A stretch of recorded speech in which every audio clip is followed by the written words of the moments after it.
Krishnapatnam stage 2, అదే మరి VTPS stage 5 రెండు డిలే అయిపోయినాయి. దీనివల్ల కాస్ట్ పెరిగింది. కాస్ట్ ఎంత పెరిగిందంటే 18,818 కోట్లు పెరిగింది. ఆ సమయంలో పనులై ఉంటే ఆ సమయంలో పూర్తి అయిపోయేటివి.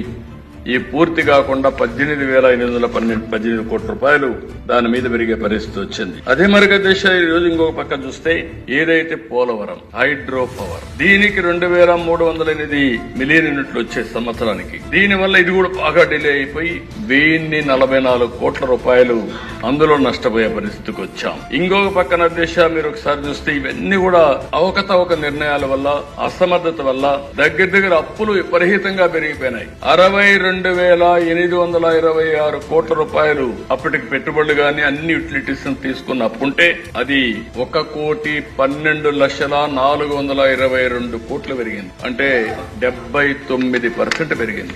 ఈ రోజు భారం మీరు చూసినప్పుడు 1,12,00,000 కోట్ల రూపాయలకు వడ్డీ కట్టాలి, డెట్ రీపే చేయాలి, మళ్ళా ఆపరేషన్ చేయాలి, మళ్లీ దీన్ని ముందుకు తీసుకుపోయే పరిస్థితికి వచ్చాం.